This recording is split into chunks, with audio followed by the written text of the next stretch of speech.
Assalamualaikum warahmatullahi wabarakatuh. Jumpa lagi dengan channel Antrasan Laporan Berbagi Cerita. Ini saya akan bercerita tentang buku yang sudah lama saya beli tapi baru saya baca. Nah, di sini ada pembicaraan yang menarik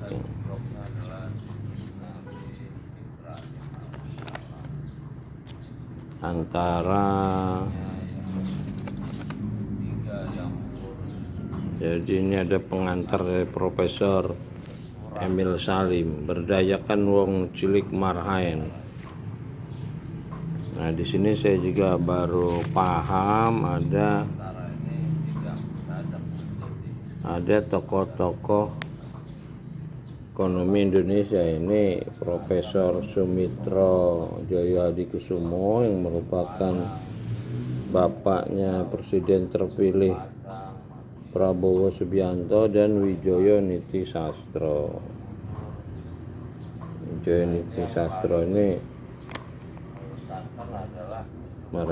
adalah alumni UI, satu alma mater dengan saya, dan dia yang menjadi ketua Bappenas pernah, jadi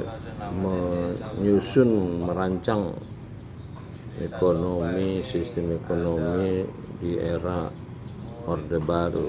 Nah, ini mereka sebetulnya adalah murid-murid Profesor W.W. Rostow dengan bukunya The Stage of Economic Growth.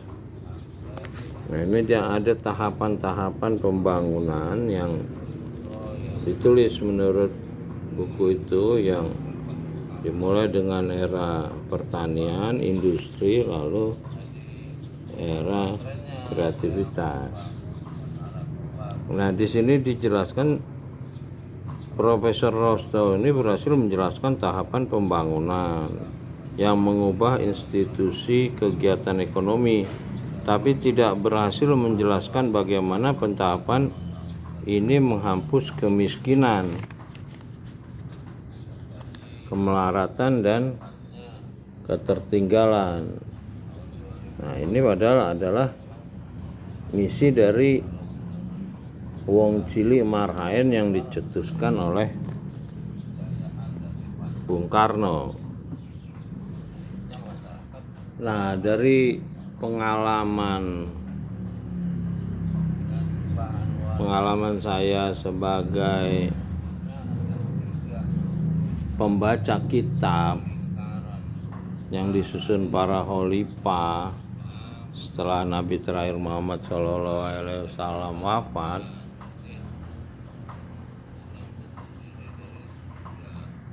itu memang sholat pun akan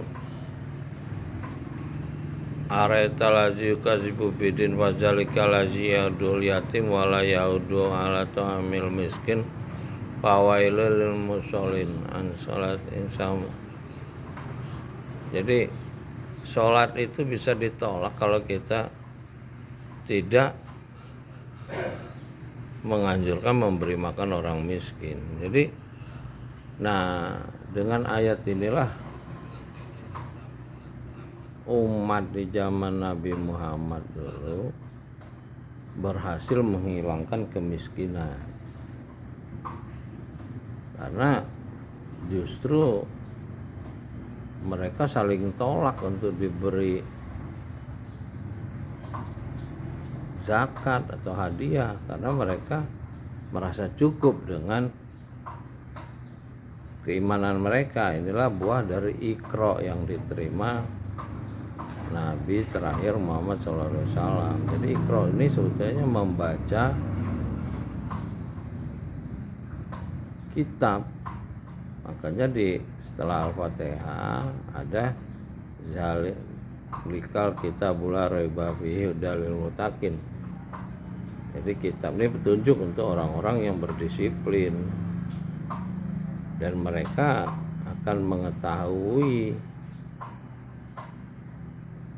pencipta langit dan bumi, seperti yang diketahui oleh Nabi Ibrahim alaihissalam yang beriman kepada Rabbil Alamin. Makanya ayat pertama kita alhamdulillahi Rabbil Alamin.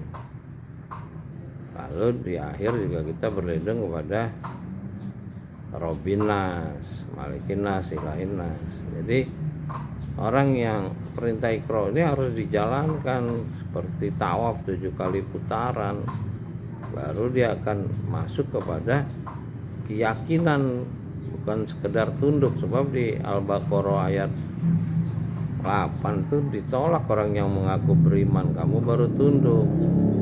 Nah itulah penegakan sholat 5 waktu, itu adalah penegakan untuk pendidikan disiplin dari orang-orang yang tunduk, yaitu orang-orang Mekah yang tadinya tidak beriman kepada kitab, diperintahkan untuk membaca kitab, sehingga mereka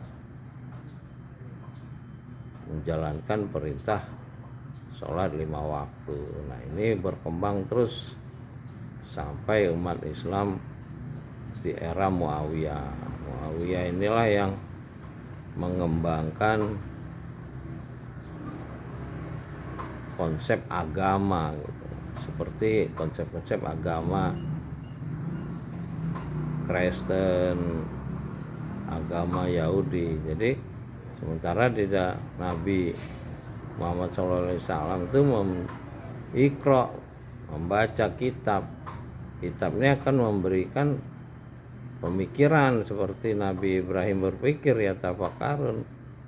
Berpikir itu berarti mencari jalan, karena ada perintahnya carilah jalan-jalan mendekatkan diri kepada Rabbil Alamin. Muqarrabun itu jalan mendekatkan diri kepada Rabbil Alamin. Nah urutan-urutan ini yang sekarang nih tidak jalan. Jadi kita sekarang ini harus membaca kitab dulu, Iqra, tamat, berulang kali seumur hidup. Itulah di waktu sholat kita membaca. Kalau yang sudah hafal, kalau yang belum hafal ya baca kitabnya, pegang kitab. Nah setelah selesai sholat ya kita berkehidupan sesuai dengan isi kitab itu. Itulah orang beriman, berpegang teguh kepada isi kitab itu. Nah, dalam menjalani kehidupannya, apabila dia sesuai kitab itu, dia akan Isra Mi'raj, dia akan menjadi cahaya. Itu kalau bahasa ayah guru Saiful Karim, pekerja cahaya. Nah kalau kita udah Isra Mi'raj, kita akan jadi pekerja cahaya, maka kita di penutup kitab akan berlindung kepada Rabbin Nas. Jadi jelas ini.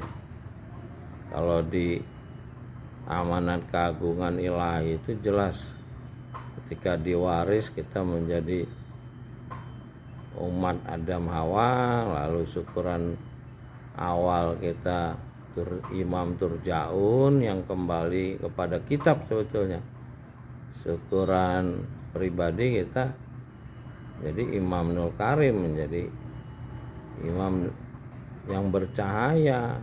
Inilah yang dibilang Imam Mahdi, sebetulnya imam yang banyak, orang-orang yang mendapat hikmah dari Iqra. Nah, mereka ini pasti perbuatannya jujur.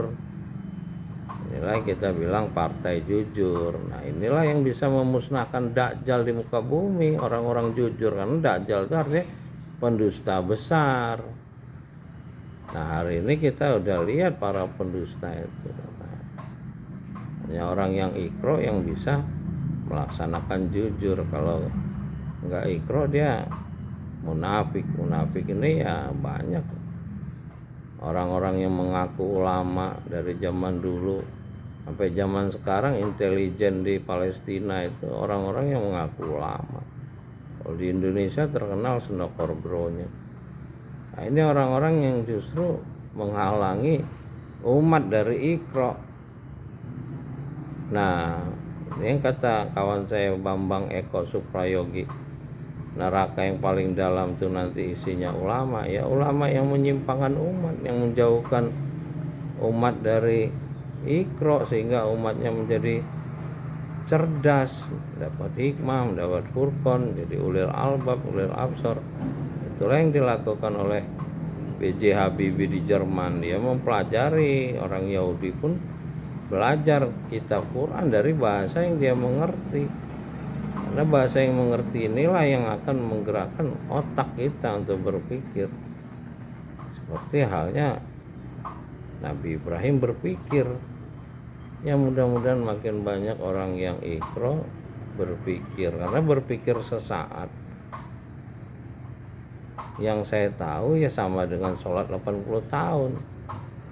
Demikian, assalamualaikum warahmatullahi wabarakatuh. Jumpa lagi dari Muhammad Andra Napoleon berbagi cerita. Alhamdulillahirobbilalamin.